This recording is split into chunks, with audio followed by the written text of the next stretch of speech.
Assalamualaikum warahmatullahi wabarakatuh. Perkenalkan, nama saya Ana Lestari, NIM J310190224 dari SIFA. Di sini saya akan melaksanakan praktikum teknologi pangan dengan materi uji triangle. Nah, uji triangle sendiri merupakan salah satu uji pembeda. Dan yang kita ketahui bahwa uji mutu sensoris itu terdapat 3 jenis. Yang pertama yaitu ada uji hedonik, yang kedua ada uji pembeda, dan yang ketiga ada uji deskriptif.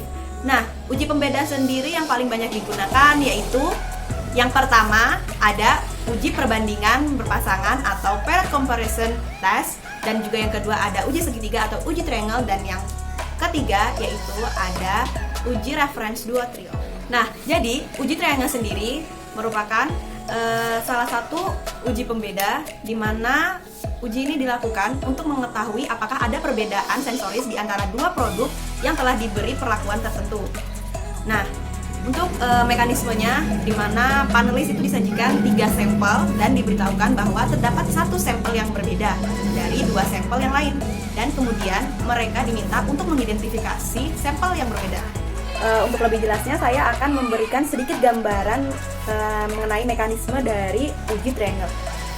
Jadi nanti kita akan mengujikan 2 sampel produk dari merek yang berbeda. Di sini nantinya saya akan menggunakan produk yaitu biskuit. Jadi nanti terdapat 2 sampel biskuit yang berasal dari merek yang berbeda. Nah, sampel pertama atau biskuit dari merek yang pertama kita beri tanda sebagai sampel A. Kemudian selanjutnya yang sampel produk yang kedua dari merek yang berbeda yaitu B. Nah, kemudian nantinya dari setiap sampel ini akan dibuatkan 2 kode sampel, di mana A nanti ada 2 kode sampel, kemudian B ada 2 kode sampel. Di sini kita akan buat kode sampel dari produk yang pertama. Ini saya akan buat kodenya. Yang pertama ada kode 413 dan yang kedua dengan kode 286. Nah, kemudian untuk yang produk yang kedua, yang B, saya akan berikan kode yang pertama yaitu 753.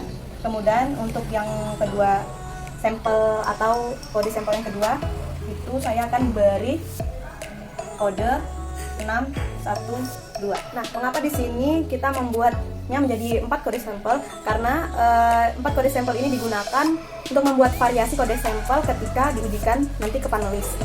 Nah, saat diujikan nanti diketahui bahwa kode sampel 413 dan 286 adalah kode sampel dari produk yang sama halnya dengan produk B, di mana pada kode sampel 753 dan 612 itu adalah sama-sama produk yang sama, yaitu produk yang satu merek. Setelah dibuat menjadi beberapa kode sampel seperti ini, selanjutnya nanti kita akan mengujikan sampel-sampel ini ke panelis atau responden.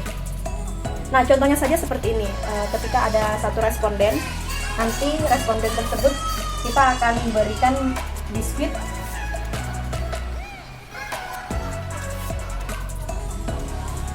dimana nanti kita akan berikan biskuit atau kita ujikan biskuit dengan kode sampel 413, kemudian 286 dan juga 752. Nah, ketika nanti responden mengujikan ketiga sampel yang ini, terdapat 1 kode sampel yang berbeda, di mana bisa kita lihat bahwa sampel dengan kode 413 dan 286 merupakan sampel dari merek yang sama. Sedangkan sampel dengan kode 752 berasal dari merek yang satunya. Nah, oleh karena itu apabila seorang panelis atau responden menjawab sampel yang berbeda di antara ketiga sampel adalah sampel 752, maka responden tersebut dikatakan benar. Nah, selanjutnya apabila kita berikan dua sampel ini. Yang pertama misalnya 753, kemudian kita ambil dari sampel yang satunya 286, dan kita ambil lagi dari 612. Nah, di sini bisa kita lihat bahwa 753 sampel dengan kode 753 dan 612 adalah sampel dari merek yang sama, dan yang berbeda adalah sampel dengan kode 286, di mana sampel ini berasal dari produk A. Sehingga apabila panelis menjawab yang benar adalah yang berbeda adalah 286, maka panelis itu dinyatakan benar. Nah, untuk lebih jelasnya, yuk langsung masuk ke proses uji triangle. Baik, di hadapan panelis sekalian, baik di hadapan Anda saat ini sudah ada 3 sampel, di mana 3 sampel ini berasal dari 2 produk yang berbeda. 2 sampel berasal dari produk yang sama dan 1 sampel berasal dari produk lainnya. Sehingga di sini Anda diminta untuk mengidentifikasi manakah sampel yang berbeda di antara sampel yang lainnya. Nah, sebelum Anda mencoba sampel yang ada di hadapan Anda, terlebih dahulu Anda berkumur dengan air putih untuk menetralkan rongga mulut. Dan saat mencicipi sampel, Anda bisa mulai dari sampel sebelah kiri, kemudian dilanjutkan hingga ke sampel yang sebelah kanan. Nah, perlu diingat lagi bahwa air untuk berkumur dan juga sampel tidak boleh ditelan, melainkan harus dibuang. Baik, silakan Anda bisa mencoba sampel yang ada di hadapan Anda saat ini. Sebelumnya, panelis menuliskan terlebih dahulu data dirinya pada form pengujian.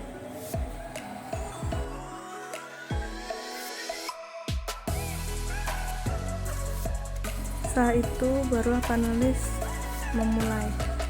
Yang pertama, berkumur untuk menetralkan rongga mulut. Airnya dibuang, tidak ditelan. Dan kemudian panelis mencoba sampel, dimulai dari sampel bagian sebelah kiri.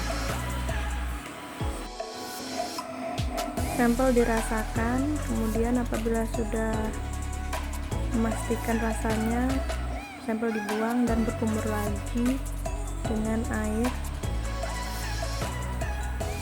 Kemudian airnya dibuang dan lanjut ke sampel yang kedua.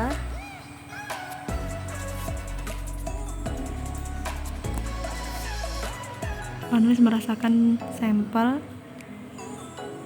Setelah dirasakan, sampel yang ada di mulut dibuang. Kemudian menetralkan kembali mulut dengan berkumur dengan air putih. Kemudian dibuang lagi. Selanjutnya masuk ke sampel yang ketiga. Panelis merasakan dan memastikan seperti apa rasanya. Kemudian sampel yang ada di mulut dibuang dan berkumur dengan air lagi.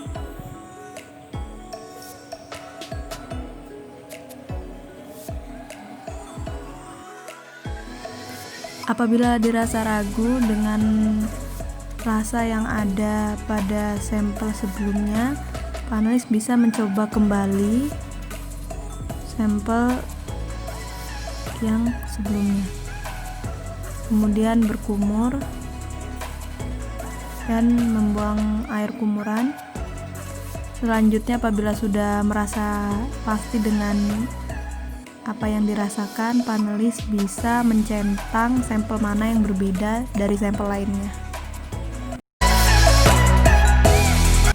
Oke, setelah tadi kita melaksanakan proses pengujian, selanjutnya hasil langsung kita rekap ke sini dan nantinya akan kita analisis. Oke, kita masuk langsung saja. Nah, jadi di sini panelis yang mengikuti pengujian dari uji triangle ini yaitu sebanyak 5 orang panelis.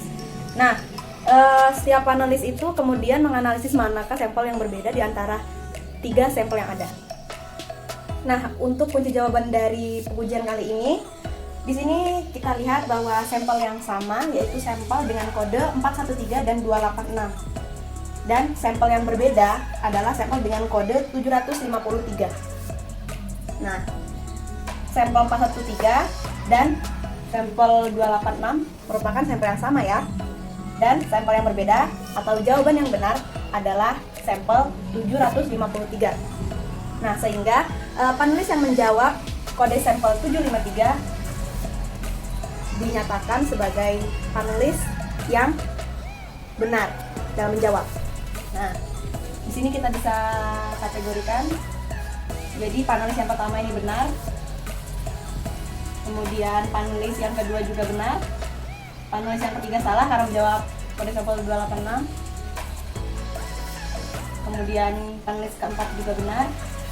Dan panelis yang kelima salah karena menjawab 413.